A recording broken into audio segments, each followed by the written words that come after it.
welcome here to TalkFCB and welcome back to the channel. Here today, guys, we do have plenty more Barça news on the agenda because we're going to be having a very detailed look into our midfield. We're going to be talking in today's video about Sergio Busquets, about Fiorentina's Sofyan Amrabat, and also about Man City's Ilkay Gundogan, with of course a view to next season. We're also going to be talking about the latest on the Kings League that took place at the Camp Nou last night, and how Barça have had a very, very productive financial week. It is all coming up today. Plenty to discuss. So let's do it. Because if we do, first of all, begin with the money talk. Because going, first of all, back to El Clasico, which took place, of course, just over 1 week ago now. The unbelievable and amazing scenes we saw at the Camp Nou. Not only in terms of the win, the late goal from Kessie, we all love that. But it was also about the atmosphere. It was also about the incredible crowd and emotion inside of the stadium, which saw an attendance there of 95,745 spectators, which with the renovations happening at the Spotify Camp Nou right now, that was basically a sold out crowd there, which was amazing scenes to see. And what that also meant was that Barça recorded a record amount when it came to ticket sales from the Clasico, because it's been reported there since the games happened that Barça made a whopping 8.2 million from the game against Real Madrid. Just for one game,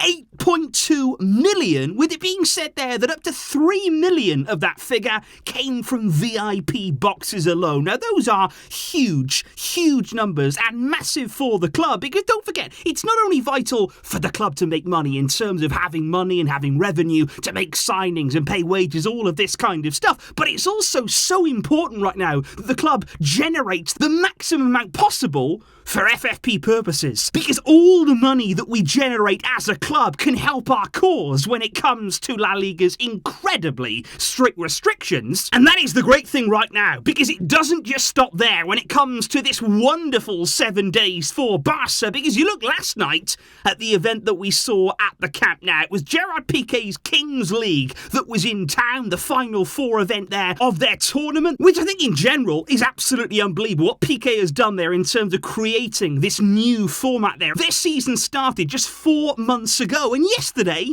they pretty much sold out the Camp Nou. 92,522 spectators inside the stadium, and again, it's not only great for Piqué and the business venture here that he has going on, but Barça will also benefit as well, given that they hosted the event, given it was inside of our own stadium. It's been reported that the club will make 2.5 million euros from that event, which means there that in the space of just 1 week, with the two events that we've seen hosted at the Spotify Camp Nou, Barça have made 10.7 million euros, and that is absolutely terrific news for the club. Big thank you as well to Gerard Piqué there for bringing the Kings League to our door. And I think in general, guys, the event was really good fun last night. If you saw any of it there, if you saw clips circulating on social media, there was a packed crowd inside the stadium. Most of them, of course, were Barca fans, and you would have heard at one point Messi chants inside of the Camp Nou again. The name of Lionel Messi ringing around the stadium. And it's been a long time since we have heard those chants. And I think we've all missed it. You know, hearing that again yesterday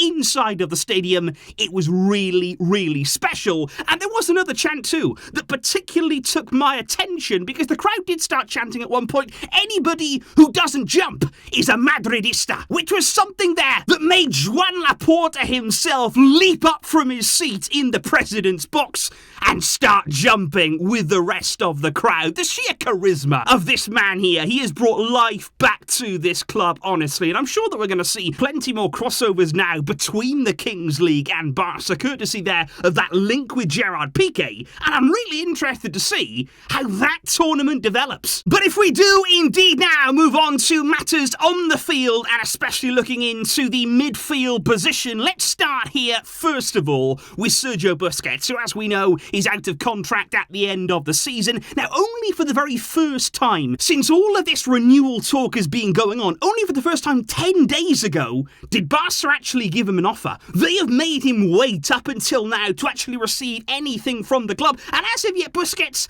has not responded to that offer. It remains to be seen exactly what his future is going to hold, and it's a tough one to judge right now what is going to happen with Busquets, because on the one hand, you've got Xavi. Now, he often says, Busquets is key for me. He is a massive player in my team, in my project. He remains so, and I want to keep him here. I need him in my plans for next season, and Xavi wants the club to renew Sergio Busquets. But then on the other hand, you've got the Barca board, who do understand the wishes of Xavi, and that is why they have given Busquets a renewal offer right now.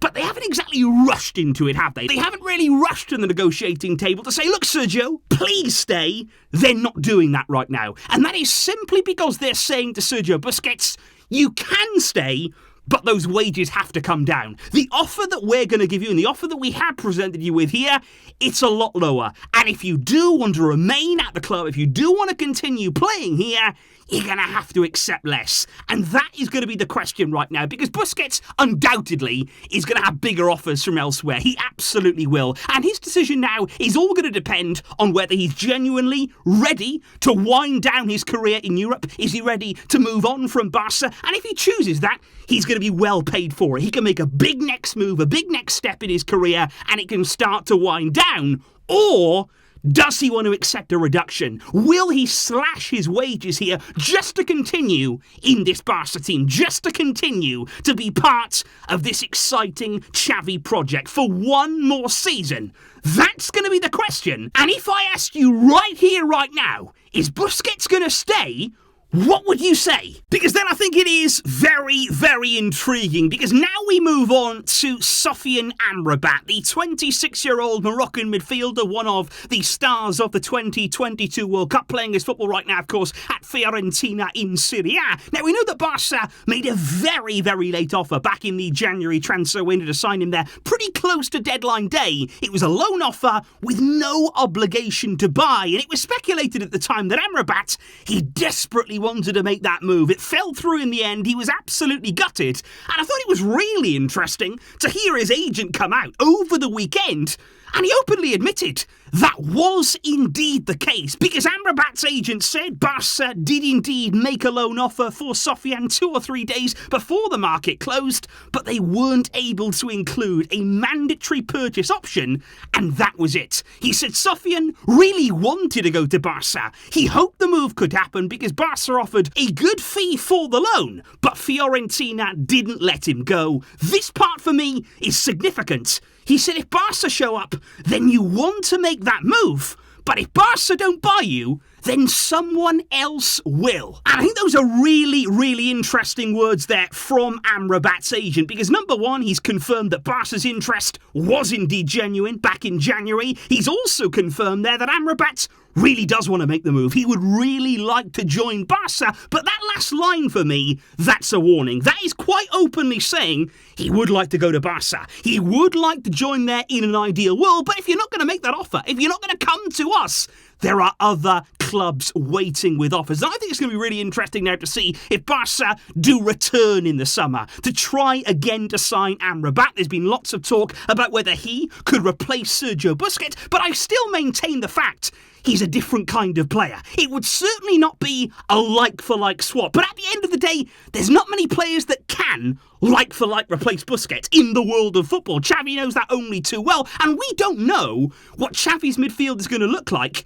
with no Busquets. If there was to be no Busquets, we don't know what the structure is going to be, how that midfield is going to shape up. And that is going to be the really, really intriguing part if Busquets decides to move on. And I think with that very thought in mind, it then gets even more interesting, especially when you're thinking about next season, when we start to talk about Ilkay Gundogan, who is starting to be linked now more and more and more heavily with a move to Barca this summer. Because as we know right now, his contract at Man City is up at the end of the season. He's been able now to speak with clubs since January ahead of that free transfer move in the summer. And if reports are to be believed, and they're quite widespread right now, Barca are reportedly very, very close to agreeing a deal to sign Gundogan. Now, what we know right now is that it wouldn't be a big salary, even though he'd be signing on that free transfer, even though he's a high-profile player. Gundogan would not have really, really high earnings in order to abide by FFP, of course. It is said that it would be more right now about the length of the deal. He would be open to a longer contract at his age. If it was to be for a lower salary amount, we could see there maybe a 3-year deal, maybe with the option of a 4th, or a 2-year deal with the option of a 3rd. We saw something very, very similar there with Robert Lewandowski, because Gundogan is 32 years old right now. You do feel as though he still has years left at the top level, but that contract there will not be a really sizable one per year. But I think on a free transfer, when you're looking at the quality that Ilkay Gundogan has, I think he would be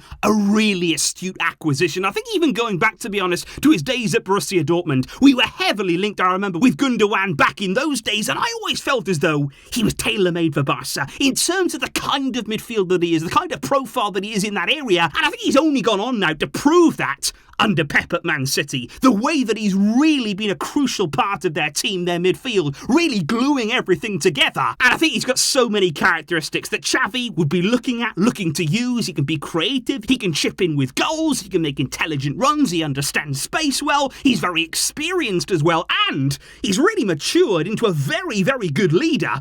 He ticks so many of those boxes, and that is why Barca are looking very heavily at Gundogan. They want to bring him in on a free this summer.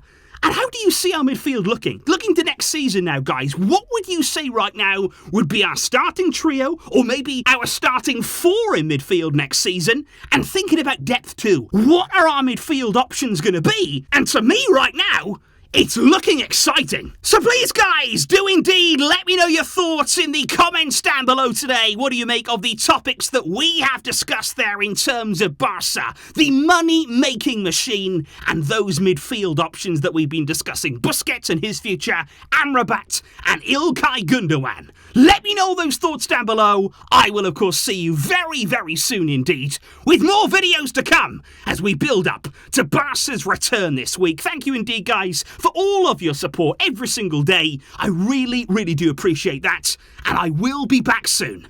But until next time, as always, Visca, El Barça.